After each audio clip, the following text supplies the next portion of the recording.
I'm Rebecca. And I'm Charlene. Welcome to Empowered, Life Lessons of Everyday Women.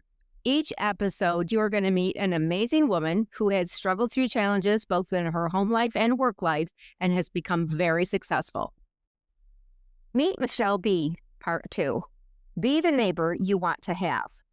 Michele shares her experience as an ambassador to the Kingdom of Lesotho, the importance of Consular Tenets, and becoming the Assistant Secretary for Consular Affairs.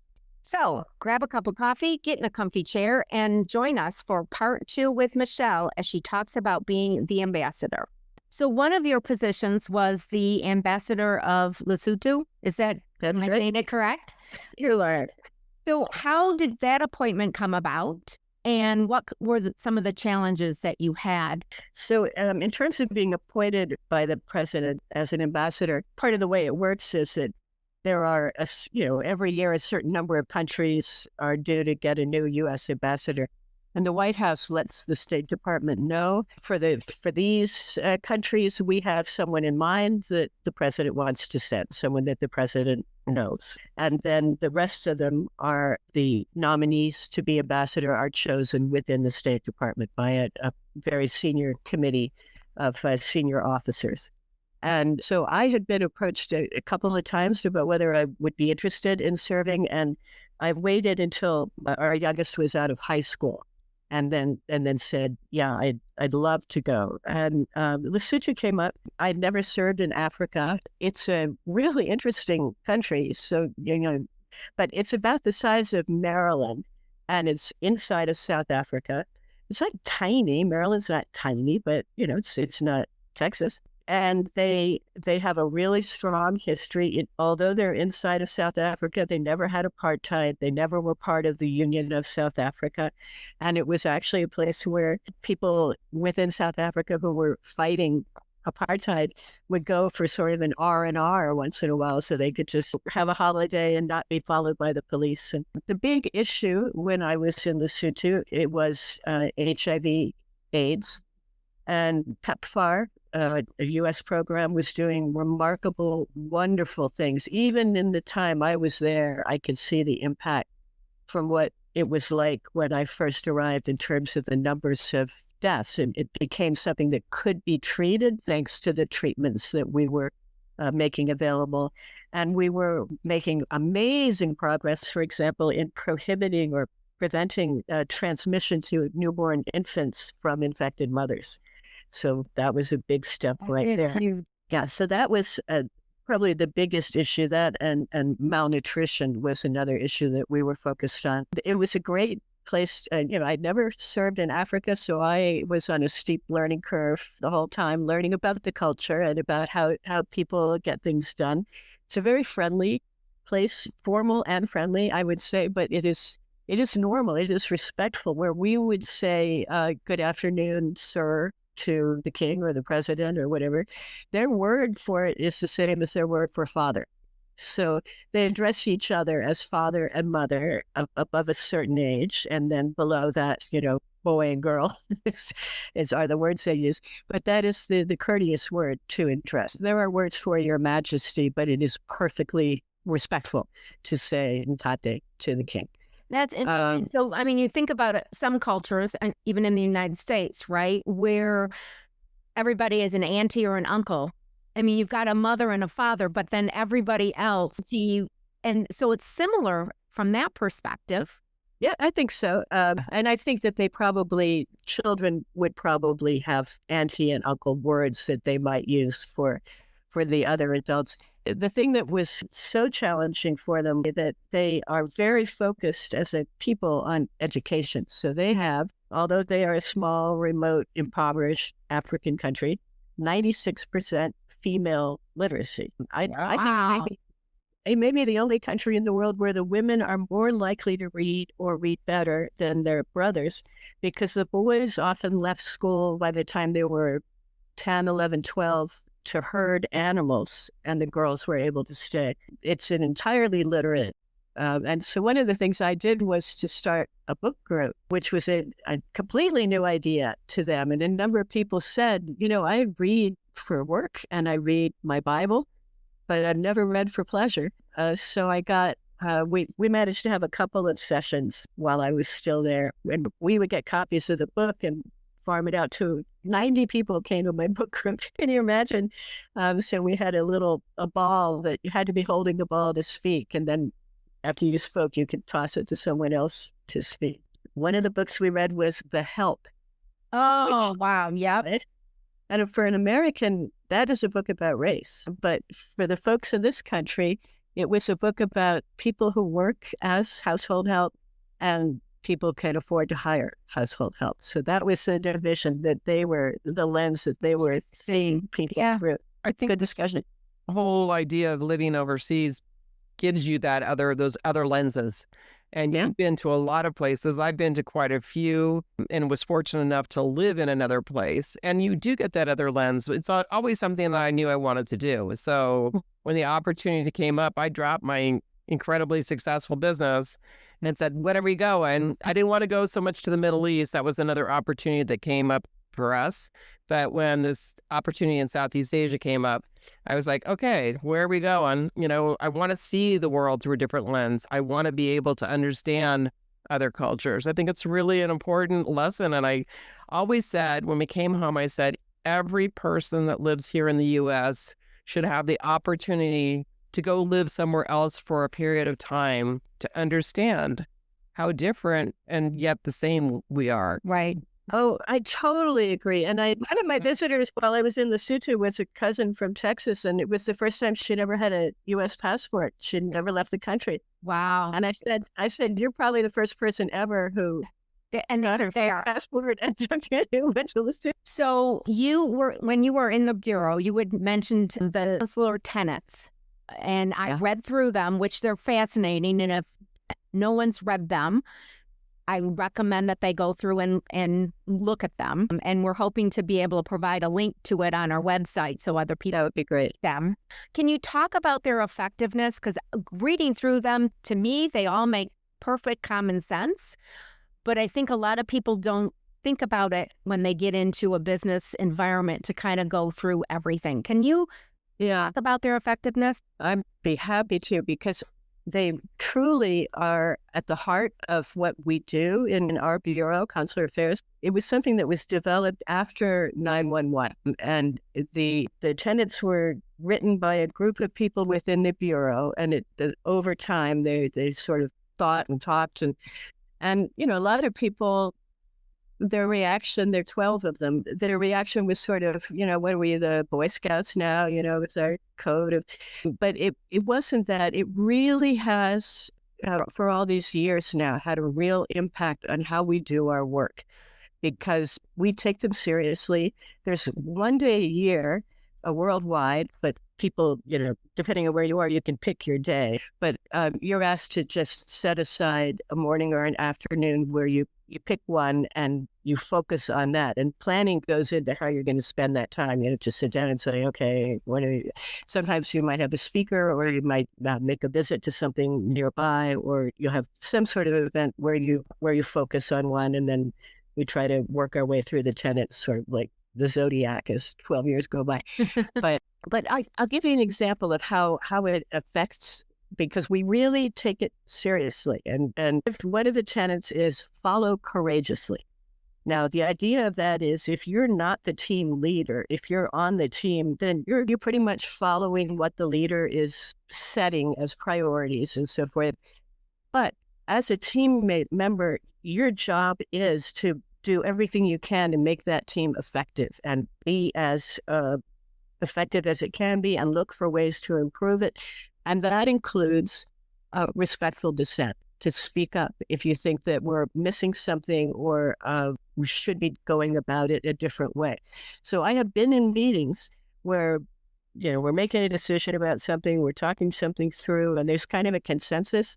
And someone at the table says, well, I would like to follow courageously. And, we all know that means I disagree with you, but they don't, they don't have to say that. What they're saying is, I am speaking up courageously to say, I'm on the team. I'm going to do what we all decide, but I think you're missing something. So we all kind of lean forward in our seats because we follow courageously too. And we want to hear what this person has to say. And it's that kind of impact on the culture of people that you're working with that, a model integrity is another one. If we feel like somebody is letting the team down or doing something that's just not something you want to be proudly announcing you were doing or whatever, we're going to be speaking up about it and saying that's not how that individual ought to be treated or whatever. But so I know it can be easy to look at a list like that and think, yeah, all right, so you put it up on the wall and nobody pays attention to it. But we genuinely... But to actually do it, to follow through. And so I would also say that to our listeners that are listening right now, I think these are really good tenets. It doesn't matter whether they apply to what we did in your role, but they can also be applied to business. And I think, the idea of being courageous, we've talked about that in other podcasts. And, the idea of speaking up sometimes can be very frightening. So, to have the courage to say, you know what, I think we should approach this particular idea some different way is a good thing for anybody in business. And the way you described it is a very respectful way to go about it, right? Rather than say, no, I don't agree, and everybody throws stuff at you. Yeah. Because you agree, you're sitting back and really listening, which we've talked about before. So you had mentioned you got your dream job, which was the Assistant Secretary of the Consular Affairs. That's a presidentially appointed position, which, okay, I'm a little in awe. Can you talk about that process? What was that experience like? How did you prepare for it? And what was one of the biggest challenges in that position? Well, the preparation for it, I had been serving in the number 2 position, and before that in one of the sort of joint number 3 positions, and before that, and I'd been working in the Bureau for a long time, so I had fabulous role models, not only that I had observed working in that job, but also that were still close friends that I could talk to. So that was all great. Part of it is a very thorough security check. In my case, they were going back literally to when I was 17 and just looking at all of the security reports that had been prepared on me in all the places. And I had a long interview with an attorney at the White House who went into all kinds of detail about my work and my family and all kinds of things. One of my memories from that was, she said, now, you're married to so-and-so. And I said, yes. And she said, were you married? Have you been married before? And I said, no. And she said, has he been married before? And I said, no. And she said, wow, that's not that unusual. So there's a lot of vetting, and a lot of it goes on before your name is public. The same thing when I became an ambassador. It's very much the same process. You have to go through a lot of vetting, and then finally a decision is made to formally announce that the president is nominating so-and-so for this position. And then the nomination goes to the Senate. And then they do their own vetting and checking, and you go up and have some interviews with senators or staff members. And then you have a hearing on the Hill, and they can ask questions. And there were a lot of questions at the time that I was coming through. A lot of attention being paid, for example, to the problem of people who were illegally in the United States, and we knew it, and they've been deemed, they've been told to leave, and their countries were saying, yeah, I don't know, China was terrible at this. China would say, we're not so sure that guy's Chinese. And show us his Chinese passport. And it of course, it really was so ludicrous. The Chinese have pictures of everybody in their country. They knew it was Chinese. They probably have their fingerprints. They have everything they needed, but they didn't want to accept them back. And so that was an issue, because it was a large number of foreign citizens who shouldn't be in the country, but you can't just push them over the border into Mexico. If they're definitely not Mexican, you have to send them back to their country. It's still an issue that the government is working on even today. So that was one of the issues that came up. Adoptions always are one that we're talking about.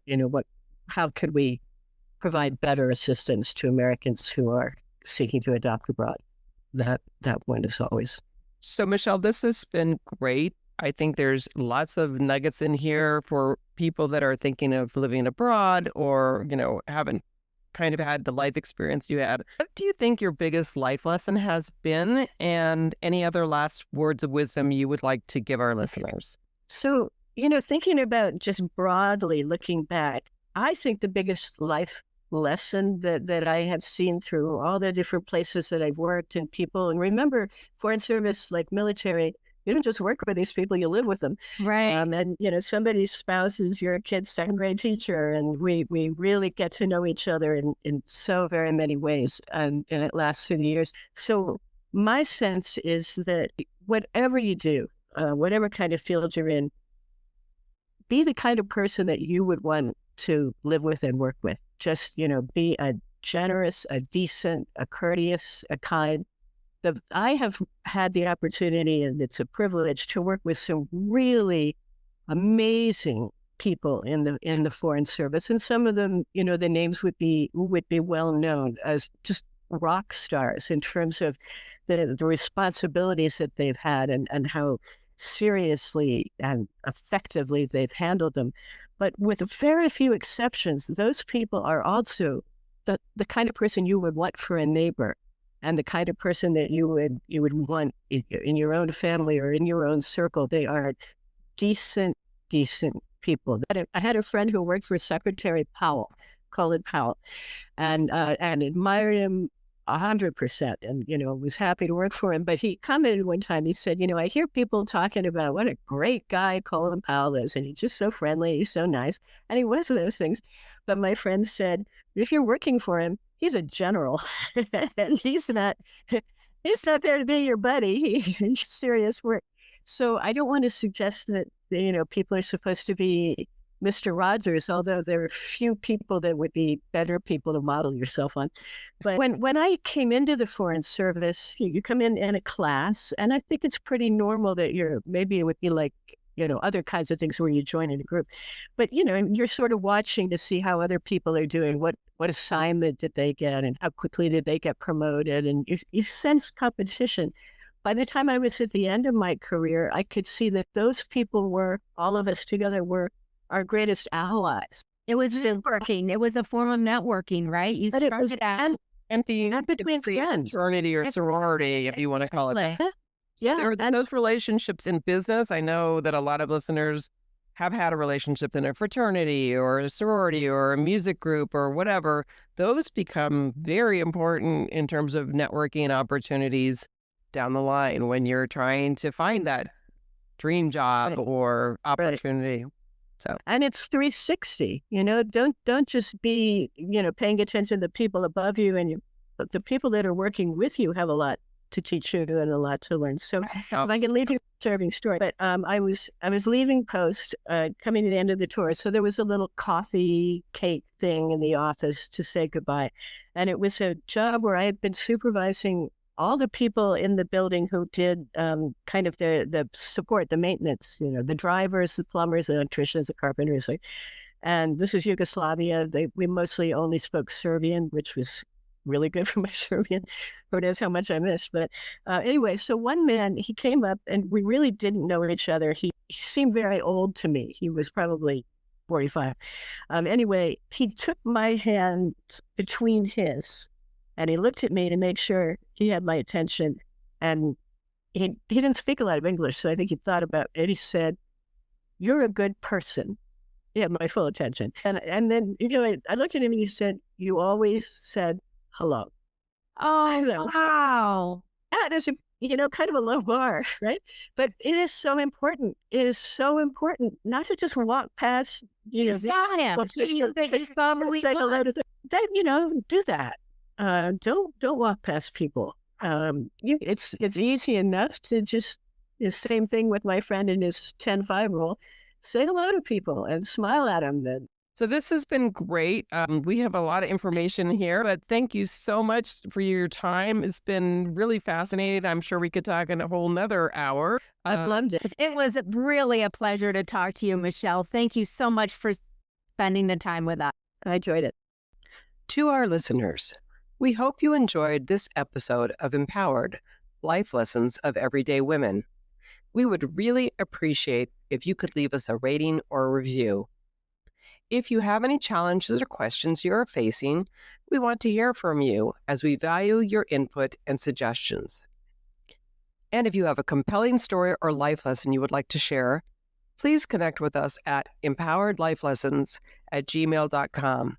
You can also find us on Facebook, Instagram, other social media platforms, or visit us at empoweredlifelessons.com. In our next episode, meet Kim F.